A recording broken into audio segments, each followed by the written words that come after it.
Guys आज की date में फिटनेस को लेकर लोग बहुत अवेयर हो गए हैं, लेकिन कौन सी फिटनेस?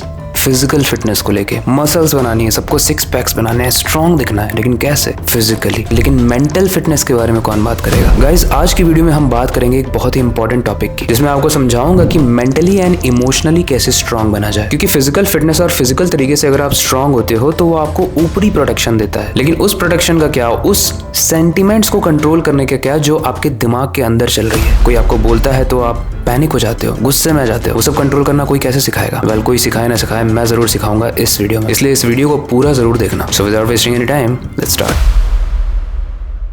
आज हम मेंटली स्ट्रॉन्ग बनने के 5 प्रैक्टिकल वेज जानेंगे, जिसमें से सबसे पहला है embrace your emotions and be self aware. हम में से काफी लोग अपने इमोशंस को इग्नोर करते हैं या फिर उसे सरपास करने की कोशिश करते हैं, ये सोच के कि इमोशंस हमारे कंट्रोल में नहीं है। लेकिन जिस दिन हम अपने इमोशंस को अच्छे तरीके से समझना शुरू करते हैं, हम उसे कंट्रोल करना भी सीख जाते हैं। और पता है हमारे इमोशंस को समझना जरूरी क्यों है? क्योंकि अगर हम उसको इग्नोर करेंगे ना, तो हम उसे कभी समझ ही नहीं पाएंगे और वो चीज और ज्यादा बढ़ती जाएगी। मतलब हमारे इमोशंस के ऊपर से कंट्रोल हटता जाएगा। तो आप चाहो ना चाहो आपको गुस्सा आएगा, आप चाहो ना चाहो आप चिल्लाओगे, आप चाहो ना चाहो आप पैनिक होने से बच नहीं पाओगे, आप चाहो ना चाहो आप सैड हो जाओगे, कोई भी आपको हर्ट करके चला जाएगा। मैं इसका एक छोटा सा एग्जांपल देता हूँ। मान लो आप एक कॉर्पोरेट जगह पर काम करते हो, जहाँ पर आपका बॉस आपके ऊपर काफी सारी टिप्पणी देता है, कमेंट्स करता है आपके काम को लेकर, जो आपको बिल्कुल भी पसंद नहीं है। और किसी को भी क्यों पसंद आएगा? क्योंकि हर इंसान अपना 100% एफर्ट देकर काम करता है, लेकिन अगर करता है तो ही। और अगर आप 100% एफर्ट देकर काम नहीं कर रहे हो तो पहले उसको समझो।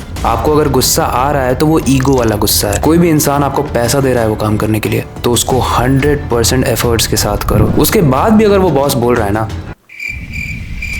दूसरा है learn to let go past hurts. पुराने जितने भी दुख दर्द है ना, उसको भूल जाओ सच में। क्योंकि जब तक आप उसको पीछे नहीं छोड़ोगे, आप आगे नहीं बढ़ पाओगे। इस तरीके से सोचो कि आप एक बुक पढ़ रहे हो और आपको आगे आगे पढ़ते जाना है, लेकिन जब तक आप लास्ट चैप्टर ही पढ़ते रहोगे, आप नेक्स्ट चैप्टर पे कैसे मूव करोगे? और ये लाइफ की किसी भी सिचुएशन में हो सकता है, ब्रेकअप्स के केस में हो सकता है, कोई टॉर्चर के केसेस में हो सकता है, कोई मोलेस्टेशन के केसेस में हो सकता है, और इसके अलावा और भी बहुत सारी चीजें हैं जो हम यहाँ डिस्कस भी नहीं कर सकते। वेल, अगर वैसा कुछ होता है तो पहले तो आप कंप्लेन करो किसी अपने सीनियर अथॉरिटी से। और मैं इन सब चीजों को भूलने के लिए इसलिए कह रहा हूँ ताकि आपका एक स्ट्रॉन्ग न्यू बेस बने। जो आपका पुराना बेस था वो इतना स्ट्रॉन्ग नहीं था, तभी आपको उसने झकझोर के रख दिया। और हर इंसान की ना ये प्रॉब्लम होता है, हमारी साइकोलॉजी ऐसी बनी हुई है इंसान। हम अपनी पास्ट मेमोरीज को, भले वो कितना भी हर्ट करे, बार बार याद करना पसंद करते हैं। आप खुद सोचो, जब किसी इंसान का ब्रेकअप होता है तो वो अरिजीत सिंह के या सैड सॉन्ग से क्यों सुनता है? मतलब उस वक्त तो उसको पार्टी या फिर हैप्पी सॉन्ग सुनने चाहिए ना, क्योंकि वो तो और ज्यादा नेगेटिव इंपैक्ट करेगा। बट देखो दिमाग कैसा है। एटलीस्ट अब हमको पता है कि हमारा दिमाग ऐसा है और कॉन्शियसली हमें ये चीज नहीं करनी, वरना हम और ज्यादा वीक होते जाएंगे। और अगर हम ऐसा नहीं करेंगे ना, तो हम अपने पुराने दर्द को अपने प्रेजेंट में ले आएंगे। और ये करने का सिर्फ एक ही रामबाण है, फॉरगिवनेस। भूल जाओ और माफ कर दो। तीसरा है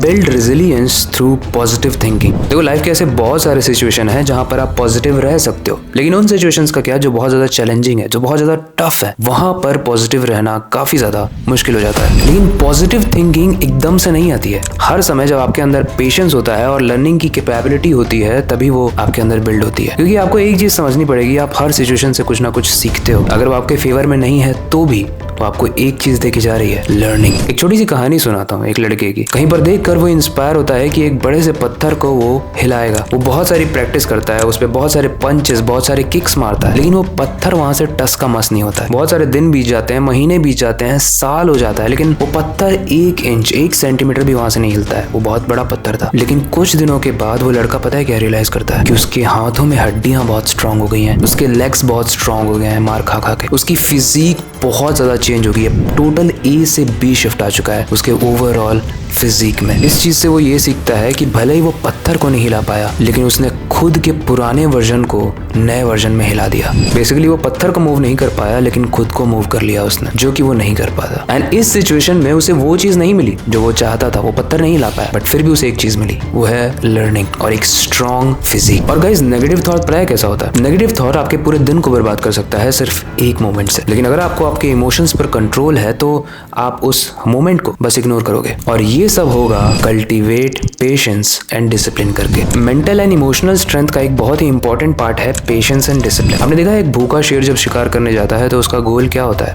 वो कोई भी जानवर जिसे वो मार के खाना चाहता है, लेकिन उस गोल को अचीव करने से पहले वो एक चीज दिखाता है जो डिस्कवरी चैनल पे हम सब ने ही देखी है, पेशेंस एंड डिसिप्लिन। एकदम नीचे नीचे धीरे धीरे करके आगे बढ़ता है, उसे पता भी नहीं चलना चाहिए कि उसे शेर खाने आ रहा है। और यही हमें लाइफ में करना चाहिए। हर चीज में पेशेंस बहुत ज्यादा इंपॉर्टेंट होता है गाइस। अगर आप अपने गोल्स को अचीव करने के लिए पेशेंस रखते हैं तो आप इमोशनली स्ट्रांग बनोगे, क्योंकि आपके पास है स्ट्रेस बहुत कम आएगा। आपने अपने आप को टारगेट तो दिया है और आप तन मन धन पूरे तरीके से उसके लिए काम कर रहे हो, लेकिन फिर भी अगर वो अचीव नहीं होता है तो आपके अंदर एक चीज है जो आपको सर्वाइवल में बहुत हेल्प करेगी, और वो है पेशेंस। एंड लास्ट है जो फिफ्थ है, surround yourself with positive and supportive people. Guys, आपका माइंड वैसा ही बन जाता है जैसे लोगों के साथ आप रहते हो। अगर कचरे लोगों के साथ रहोगे, जैसे आपके दोस्त राइट नाउ है,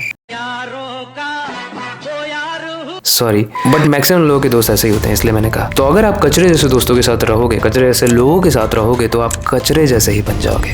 वर्सेस आप ऐसे लोगों के साथ हो जो स्ट्रॉन्ग माइंडसेट वाले हैं, ग्रोथ माइंडसेट वाले हैं, बुक्स पढ़ते हैं, सेंसिबल बात करते हैं, दुनिया में क्या चल रहा है उनका ओपिनियन डिस्कस करते हैं। अगर कोई गलत है तो उसको फीडबैक देते हैं, और उनको अगर कोई फीडबैक देता है तो उस पर वो काम करके इंप्रूव करते हैं। अगर आप ऐसे लोगों के साथ हो तो आप सोच भी नहीं सकते कि आप कितने ज्यादा खतरनाक बन जाओगे, कितने ज्यादा पावरफुल बन जाओगे, और कितने ज्यादा खुद के ही बेस्ट वर्जन बन जाओगे। इसीलिए बहुत ज्यादा मैटर करता है कि आपके पास जितने भी नेगेटिव लोग हैं जो आपके मेंटल पीस को, इमोशनल पीस को डिस्टर्ब करते हैं, वहां से धोती उठा के भागो। लेकिन अगर आप सही सराउंडिंग में हो तो उसको सही तरीके से यूज करना सीखो। अगर कोई फीडबैक देता है तो उसको ऑब्जर्व करो, चेंजेस करो और नए बेटर वर्जन बनो। राइट, देखो गाइस, मैंने 5 तरीके बता दिए आप किस तरीके से इमोशनली और मेंटली स्ट्रांग बन सकते हो।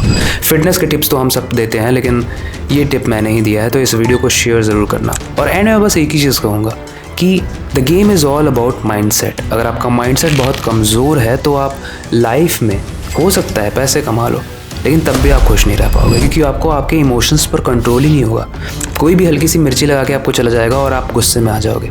लोग कहते हैं कि मैं बहुत गुस्से वाला हूँ तो मैं अपने आप को ऐसे ही एक्सेप्ट करता हूँ। अरे भाई, कोई गुस्से वाला नहीं होता है, बस एक बिहेवियर होता है कि आप कैसा बनना चाहते हो और कैसा नहीं। अगर आप नहीं बनना चाहते तो आप धीरे धीरे खुद के अंदर ट्रांजिशंस लाओगे और खुद के बेटर वर्जन बनोगे।